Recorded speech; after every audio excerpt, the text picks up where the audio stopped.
Hello, everyone, and welcome back to the Premiership Quarter. Today, I'm going to be doing my predictions for the Western Bulldogs in the upcoming 2024 AFL season. I will be talking about my prediction for their best 23. I will be talking about a couple of their awards, including who may finish top three in their best and fairest. I'll be talking about their ins and outs from the off-season, as well as where I have them finishing from my ladder prediction in 2024. To start with, I'm going to be talking about their best 23. I'm going to be starting with their key backs, which I think are going to be Sam Darcy and Liam Jones. I'm a big fan of Liam Jones. It was annoying that he was unable to play in 21 and 22 due to the COVID stuff, but he was able to come back last year and play really good for them. He got injured, but when he came back, he didn't lose a step or anything. He was back to his best and pretty quickly. And I think he's a really good second key defender. He's able to play that intercepting game really well, and he's one of the best in the league at it.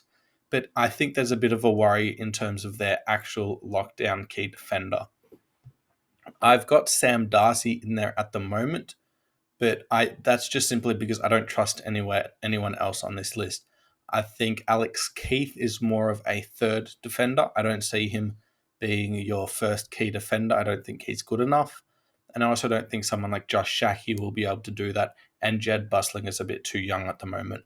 And so I think with Darcy's flexibility, where he can play as a ruckman or as a forward and a defender, I think he will take that position to start with.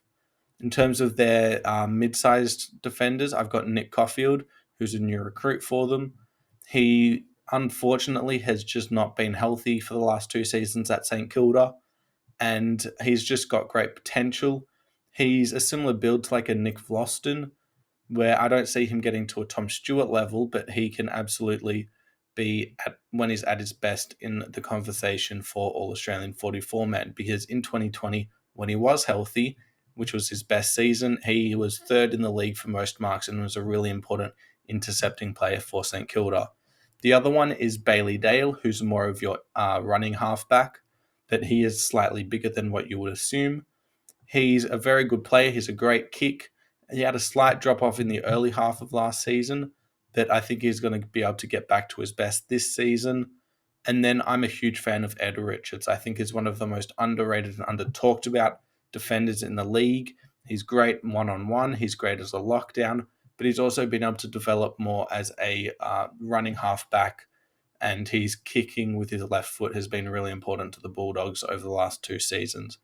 I have him very close to the All Australian 44 man squad. And when I do that video, there's a chance he will be in it because I'm a huge fan of his. And then the last one was a bit of a toss up. I think it's going to be Taylor Duray because I think Caleb Daniel is sort of at the back end of his career and he showed last year he wasn't at his best.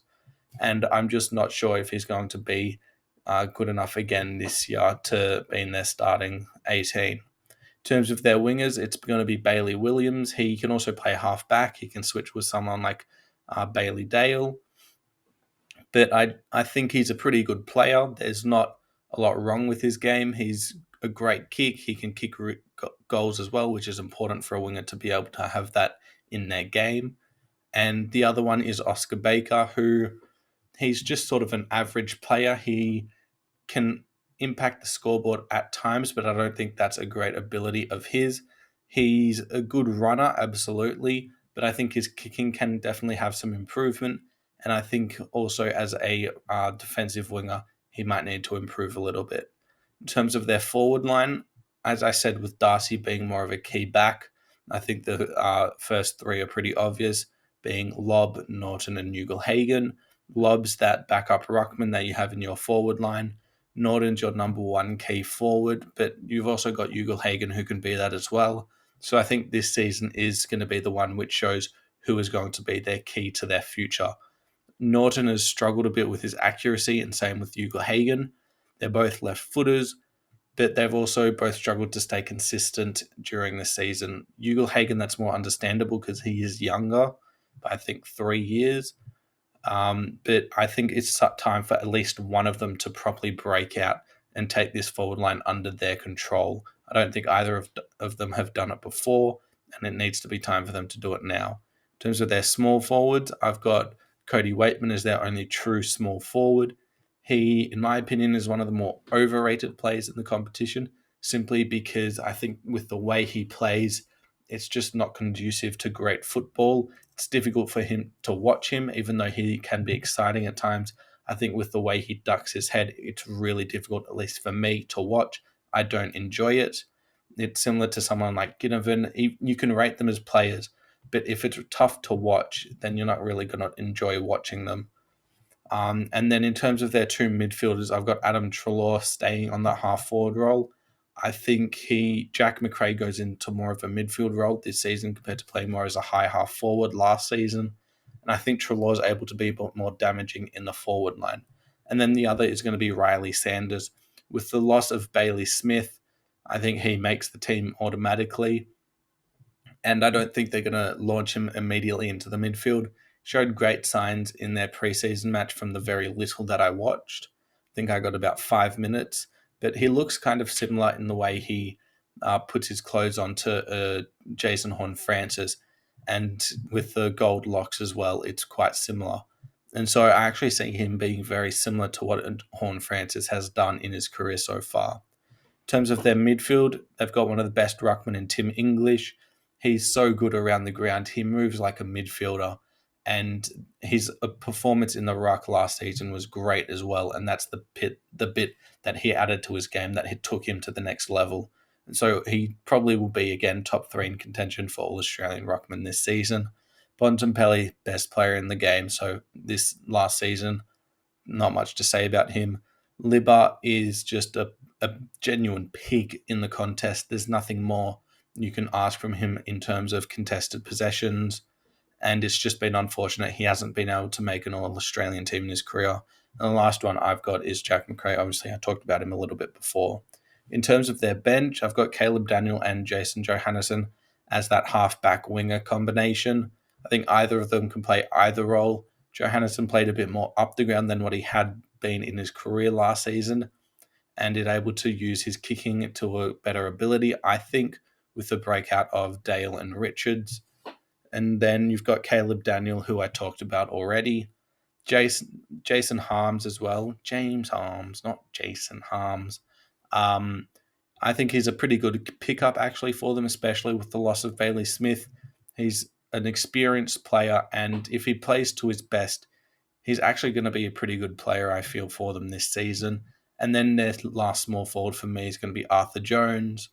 I quite like the impact he had for them last season in some of the games. He's just a very clever forward, and he understands how to be a pressure forward. In terms of their sub, I've got Vandermeer because of his flexibility in where he plays. He's not a lock in their team, and I just think he's that one that's sitting on the outside at the moment. In terms of their best and fairest, I think number one's pretty obvious. It's going to be Bontempelli. And then based on last year, 2 and 3 for me have just switched, with Ed Richards being second and Libba being third.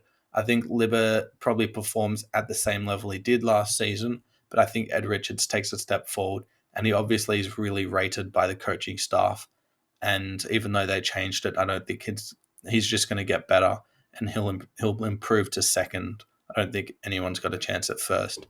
In terms of their most goals, I think Ugle-Hagan is better than Norton. I think Norton probably could be moved to the full back spot. That's where he was drafted, and it's probably not a bad idea for them to at least try it, because a forward line of Ugle-Hagan and Norton both being inaccurate left-footed kickers might not work together.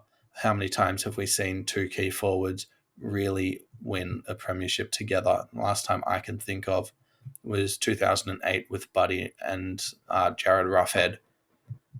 In terms of who's got second, it is Norton, simply because I don't trust Lobb to kick goals consistently, and then they don't really have a definitive small forward outside of Waitman, who I've got finishing third. In terms of their most improved, for me, I've got Ed Richards, because he probably does get close to making an All-Australian 44-man squad, and I don't think he was talked about in that caliber last season. So I think he does get to that caliber of a player, and he gets talked about a bit more. So in terms of media and coverage improvement, that's where I have it based on. Second, I've got McRae, simply because I think he does get back to near his best. He was quite poor for them last season in that role change, And I just think it's simple for him to get back to his best. He needs to play more midfield time. In now third, I have Ugle Hagen because I have him taking that step over Norton. I think that's enough improvement, and I don't see anyone else being super young outside of Sam Darcy maybe taking that leap. In terms of their ins and outs from the off-season now, I don't think it was a bad off-season by any means. They made the trade with Gold Coast to move up in the draft, and they were able to take Sanders, which is a great pick for them. It's going to be part of their future if he stays for a very long time. They also were able to pick Jordan Croft with their father-son, who might be able to get a couple games this season if there's some injuries here and there. I'm not too sure about him as a player. I know very little, but it was good that they were able to get him. They also got James Harms and Nick Caulfield in the off-season, who, as you can see, I have in my team. And so I think they'll be pretty good pieces for them if they both stay healthy and get back to some good form. In terms of who they lost, it was Josh Bruce as someone who could have been playing with the ACL he had, which is quite unfortunate, 2 in 3 years. They also delisted a couple of players, but in terms of who they traded away, it was only Jordan Sweet. And given the fact that they've got Lobb and they've got Darcy, I don't think they really needed another backup ruckman. And so it's sort of just getting anything back for him that you could. So I don't think they lost anything in the offseason, and they only really gained with their future in getting Sanders, in getting Jordan Croft, and getting someone like Nick Caulfield, who still has great potential. Now, in terms of where I have the Bulldogs finishing in 2024, I have them finishing 11th on my ladder. And it's really tough to see them outside of the 8 because there is a lot of talent on this list. Are they top 8 quality? Yes. Are they top 4 quality? Potentially. But I also just think they have underperformed in so many times in the regular season. They didn't make finals last year. They barely made it in 2022 when they probably shouldn't have. And I just think there is something inherently wrong, not necessarily with this list. Maybe it might be coaching, but there's something wrong and it's holding them back. And whether it was the assistant coaches just not being able to help Beveridge implement a good enough system to keep up with the top 8 teams, whether it's a couple players and their positions, or if it's not enough youth in this team, or their key backs aren't good enough, there's enough for me to say no, even with Bontempelli and English and players playing at great levels. I think there's enough for me to say no. I don't think you're going to be making finals enough because I don't see enough improvement. They also lost Bailey Smith, who's a great player for them. And it's just, I can't see them making finals again this year with considering everything else on their list. So those are my thoughts on the Western Bulldogs. If you have any different ones, leave them in the comments below. If you enjoy this type of content, subscribe to my channel. There's going to be a lot more before the season starts. And if you enjoyed the video, please hit the like button. And thanks for watching.